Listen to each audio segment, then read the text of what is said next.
Photography சேலஞ்சில் இன்றைக்கி நம்ம பார்க்கக்கூடியது சிமெண்ட்ரி. அதாவது மக்களே, ஃபோட்டோகிராஃபியில் சிமெண்ட்ரி அப்படின்னு ஒரு காம்போசன் டெக்னிக் இருக்குது. இப்போ நீங்கள் ஒரு ஃபோட்டோஸ் எடுக்கிறீங்க, அந்த ஃபோட்டோவை ரெண்டாக பிரிக்கிறீங்க அப்படின்னா அந்த ரெண்டு பகுதியுமே பார்க்குறதுக்கு ஒரே மாதிரி இருக்கணுங்க. இதைத்தான் சிமெண்ட்ரி அப்படின்னு சொல்லுவோம். நீங்கள் அதை வெர்டிகலாகவும் பிரிக்கலாம் அல்லது ஹரிசாண்டலாகவும் பிரிக்கலாம். எப்படி பிரித்தாலும் சரி, அந்த ரெண்டு பகுதியும் பார்க்குறதுக்கு ஒரே மாதிரி இருக்கணும்.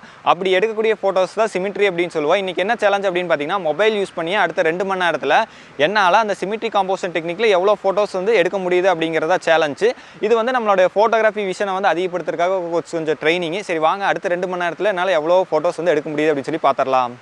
இப்போது டைம் பார்த்தீங்கன்னா 9:36 ஆச்சுங்க. நம்ம வீட்டில் ஒரு கண்ணாடி இருந்துச்சுங்க. ஸோ அந்த கண்ணாடி வச்சு அந்த மிரர் உழுகு இல்லைங்களா, அப்படி ஏதாவது ஒரு ஃபோட்டோஸ் எடுக்க ட்ரை முடியுமா அப்படின்னு சொல்லி ட்ரை பண்ணாங்க. அப்படி பார்க்கும்போது நம்ம வீட்டில் ஒரு குபார சிலை இருந்துச்சுங்க. அதை வச்சுட்டு அதோட ரிஃப்ளெக்ஷன் அந்த கண்ணாடியில் விழுகிற மாதிரி வச்சுட்டு சென்டரில் வச்சு எடுத்தேங்க.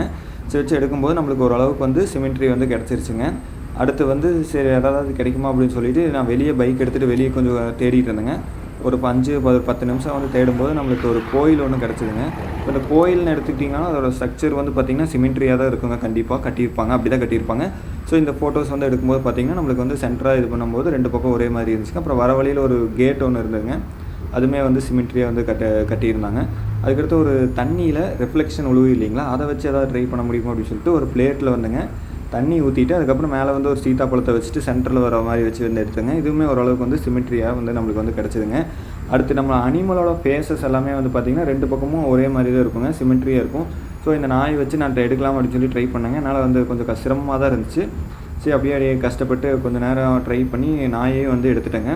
ஹியூமன் ஃபேஸ், அனிமல் ஃபேஸ் இதெல்லாமே நம்மளுக்கு சிமெண்ட்ரியாக கிடைக்குங்க. அதுக்கப்புறம் பார்த்திங்கன்னா அப்படின்னா 9:10-36 வரைக்கும் 1 மணி நேரம் ஆச்சுங்க. ஸோ 1 மணி நேரத்துலேயே இதை சேலஞ்சை க்ளோஸ் பண்ணிக்கலாம் அப்படின்னு சொல்லி பார்த்துட்டேங்க. சரி இந்த 1 மணி நேரத்தில் நான் என்னென்ன ஃபோட்டோஸ் எடுத்திருக்கேன் அப்படிங்கிறது உங்களுக்கு காட்டுறேங்க. இந்த ஃபோட்டோஸ் எல்லாமே இப்போ எடுத்துங்க. இந்த குபேரன் சிலை இப்படி வச்சு எடுத்துங்க. சும்மா வெளியே வானம் தெரிகிற மாதிரி கொஞ்சம் ஒன்று எடுத்துங்க. அது சீத்தாப்பழம் வச்சு எடுத்ததுங்க. அப்புறம் அந்த இலைகளெல்லாம் இருக்குது இல்லைங்களா, நம்ம இலைகள் எல்லாமே பார்த்திங்கன்னா சிமெண்ட்ரியாக ஒரே மாதிரி தான் இருக்குங்க. அப்புறம் பூவெல்லாம் ட்ரை பண்ணலாம். சூரியகாந்தி பூ, ரோஜா பூவெல்லாம் ட்ரை பண்ணலாங்க. அது நம்மகிட்ட இல்லை அப்படிங்கிறனால இருக்கிற ஒரு பூவை வச்சு ட்ரை பண்ணி பார்த்துருந்தேங்க. அதுக்கப்புறம் கேட் எல்லாமே பார்த்திங்கன்னா சிமெண்ட்ரியாக தான் இருக்கும். விண்டோ, கேட் எல்லாமே சிமெண்ட்ரியாக இருக்குங்க. சரி நீங்களும் இதே மாதிரி ட்ரை பண்ணி பாருங்கள். ட்ரை பண்ணி பார்த்துட்டு கீழே கமெண்ட் பண்ணுங்கள். நன்றி.